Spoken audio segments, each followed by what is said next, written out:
Miarabanao amin'ny anaran'i Jesosy Kristy amin'ity alarobia 12 ny volana janoary ity. Ny rapisotian'ny fahamarinana an'io dia mitondra ny lohahevitra hoe ny fahamarinany sy ny tsy fitany lanany. Ny ten'Andriamanitra dia nalaina tao amin'ny Korintiana 2:5 andiny faraka amby 20 vaky toy izao amin'ny anaran'i Jesosy. Izay tsy nalala ota dia efa nataony ota hamonjy antsika mba ho tonga fahamarinan'Andriamanitra ao aminy kosa isika. Ny zavatra vao nivakiantsika dia tena goavana. Iray amin'ireo lembalemba tsy hita maso ao amin'ny traikefa kristianina izany. Enganie ka ho azon'ny kristianina rehetra ny dikany antsoina hoe fahamarinan'Andriamanitra ao amin'ny Kristy Jesosy. Tsy mitovy amin'ny hoe no hamarinina.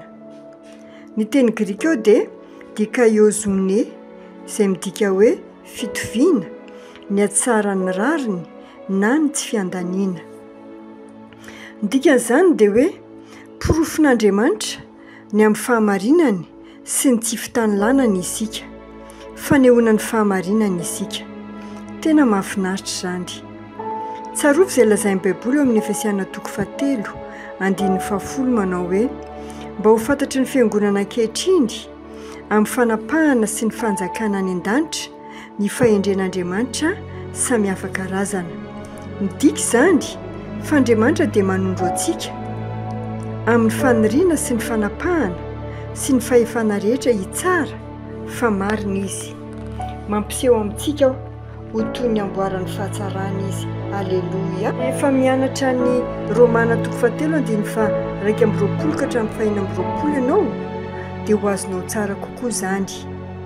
Izany ampahany izany dia milaza hoe fa ankehitriny dia efa naharihary ny fahamarinana avy amin'Andriamanitra.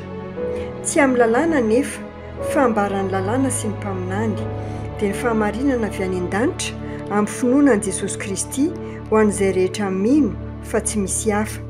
Fa samy efa nanota izy rehetra ka tsy manana voninahitra avy amin'Andriamanitra. Nefa hamarinana mamaim-poana amin'ny fahasoavana izy noho ny fanavotana izay ao amin'ny Kristy Jesosy, izay nasehon'Andriamanitra tamin'ny rany ho fanavotana amin'ny finoana hanehoana ny fahamarinany amin'ny tsy namarian'Andriamanitra ny fahotana lasa tamin'ny nandeferany, mba hanehoana ny fahamarinany ankehitriny mba ho marina izy sady hanamarina izay manana finoana an Jesosy. Eritrereto izany, manam-porofo ny tena no marina Andriamanitra ary manamarina ny mpanota izy. Ahoana no hanamarina ny mpanota? Nahoana isika no fahamarinany? Nahoana isika no porofo ny fahamarinany? Ianarantsika bebe kokoa izany amin'ny manaraka. Fa izao ianao dia asaiko amerina izao fanekem-pinoana izao amin'ny fonao rehetra.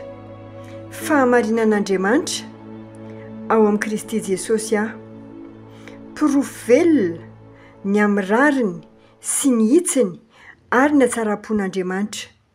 Misaotra ray no nanaovanao ho fanehoana ny fahendrenao ho voninahitry ny anaranao.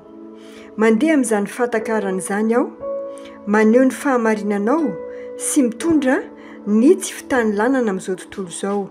Amin'ny anaran'i Jesosy. Amen. Dia mirary tontolo andro mahafinaritra ho anao tompoko. Tahian'Andriamanitra manokana ianao sy ny ankonanao.